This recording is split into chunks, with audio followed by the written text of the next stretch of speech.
There are three certainties in life: death, taxes, and a Miami Heat TURD quarter. It happened against the Magic, the Pistons, and now the Knicks. The next day. No! God, please, no! No! No! No! A few minutes later. Spins, pulls for the win! Comes off! Sabonis for the win! It's in with .7! Timeout Miami! Domas with the putback! Well, I'm not entirely sure what to talk about anymore because we're not going to win basketball games getting blown out in the third quarter by 20 points. I don't know what the problem is.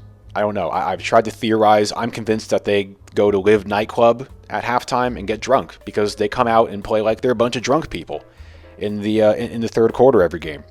It's another game of a third quarter complete, total, unbelievable meltdown. Oh, another celebration, another halftime celebration. The first game, it's the Pat Riley court. Then we get the statue, Bam with his gold medal. It's very lovely, but every time we have one of these celebrations, everything goes to hell in the third quarter. I don't know what the problem is. Maybe it's the starting unit. Like I said in the last video, there's no role player on the starting unit. They all want the ball. I don't know. People say that the starting unit isn't working. What do you guys think? I don't know. I know nothing anymore. You saw my last video. My brain is so fried. I'm over here saying Haywood Highsmith and Duncan Robinson to start. I still want more Duncan and Haywood minutes. I will die upon that hill. Some people say it's the other units. It's the Thomas Bryant and Josh Richardson unit. Oh man, is that brutal to watch. I don't have an answer anymore. You know who we can't blame? Heath Ledger Jr., aka Pelle Larsson. And since he's Swedish, and if you've seen in some previous videos, I've had some compilations with some crazy death metal music. It's actually Swedish death metal music that I've used. And since Pelle is Swedish and he had a big breakout game, let's cut to a Pelle Larsson highlight from last night compilation with Swedish death metal action.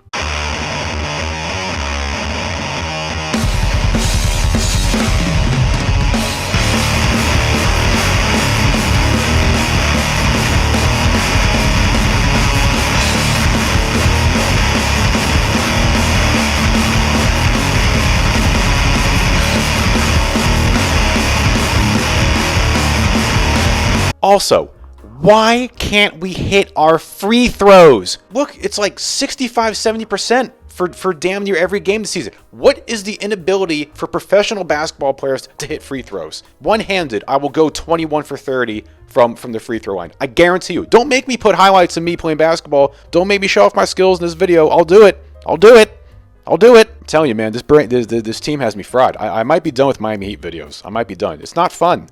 I'm going to talk about other stuff. But these third quarter meltdowns and they can't hit free throws. At least Jimmy and Bam played decent. I don't know why Jimmy has to wait until we get into a hole in the fourth quarter and then he starts trying. And he had a great 15-point quarter. Terrible last possession we had. Bam, mediocre, but at least Jimmy and Bam were present. And they had an impact on the game. And it's just so frustrating how this team, they seem to just beat themselves. They're like their own worst enemy. It's so frustrating. I mean, this third quarter, we only had 17 points. De'Aaron Fox had 16 points. I mean, De'Aaron Fox alone is almost beating us in a quarter. That's how much we fall apart. And then in the fourth quarter, you have to spend the whole time digging yourself out of a hole. Combined with the fact that towards the end of the fourth quarter, we're shooting 67% from the free throw line. We just make things so hard for ourselves. And we still, despite all that, manage to go up 5 points. Jimmy hits a 3. Terry hits a 3. We're up 5 points. And then boom. DeMar DeRozan and 1-3. We're up 1. Then he gets stripped by Tyler. Turns it over. Tyler hits a couple foul shots. We're up 3. They score. We're up 1. And we have that terrible, god-awful possession where I don't know what Jimmy Butler does. I've seen him do this a few times. He did this in I think it was the last possession of the 2023 finals against Denver, where That game was really close. It's our possession, and he drives, and then he just stops, and he tries to shot fake, and he just gets caught in no man's land, and then just pivots around and kicks it out for a bad shot. And then, everybody saw the Sabonis putback in the end. I don't know why Bam jumped so early for that rebound. Put a body on Sabonis, box him out, and jump for the ball when you can get the ball. I mean, Bam jumped way too early. It ends up being a big mess after that. It went to Sabonis. He got the shot. And then after that, we have another stupid possession. We have almost a second on the clock. And why does it get kicked to Terry to shoot that horrible long distance three by dual lob? We did it before against, I remember we did it twice. I think we did it in a play-in game or a playoff game, and then we did it against the Rockets once, where it was both Gabe Vincent inbounding both times to Jimmy for like a backdoor cut lob. Or get the ball into the paint or some high percentage shot. You're up. You only need a normal field goal, and we're out here chucking threes. It doesn't make sense. Nothing makes sense. And why is Josh Richardson playing more minutes than Haywood Highsmith and Duncan Robinson combined? What are we doing here?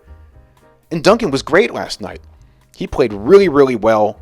That was nice to see. I brought this up in the last video. All the fancy analytics and ratings and plus minus and all that stuff that I'm too dumb to understand, nor do I really care about it because I have eyeballs. And I can see with my eyeballs that Bam and Duncan play great together. And the analytics and all that stuff back it up. Guess how many minutes Duncan and Bam have played with each other this season? 13 minutes. I don't know. But anyway, enough negativity. Let's try and be a little positive here. Tyler's been great. Tyler's been solid all season. I can't complain about Tyler. Very happy for him. Pelle Larsson, big breakout game for him. Will we get minutes from him consistently every game? I think that remains to be seen. Remember, Jaime wasn't in last night. When Jaime comes back, what does that mean for Pelle's minutes? I'm not sure. But he was great. He seems so comfortable out there. Very mature player for being a rookie.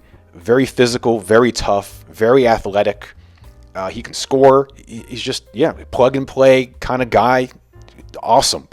I would love to see more of him, less of Josh Richardson. I'm fine with seeing Khalil Ware at this point. We saw Pelle get in there, played great. Throw Khalil Ware in there. See what happens. So that's it. I'm going to keep this short. I'm going to go watch this stupid clown show of an election. Let me know what you guys think. Who do you think should start? Are you happy with the starting unit? Do you think Terry should be taken out and someone should be put in? Should Pelle Larsson start? Should Haywood start? What do you think? Kevin Love should be coming back. That'll be interesting. Jaime should be coming back. That'll be interesting. Hopefully we'll solve these third quarter nightmares. I hope that's not something that can persist if they expect to win basketball games. They need to figure that out. They need to figure out this horrible free throw shooting. And I feel like there's a good team in there. Not a great team, but there is a good team somewhere in this roster. And it's up to them to figure out how to put these right pieces together to make it work. I really believe something's there. And then once this trade deadline comes around, I don't know. Apparently we're getting Giannis. That's the word on the street. I'll believe that when I see it. Okay, that's all. Goodbye.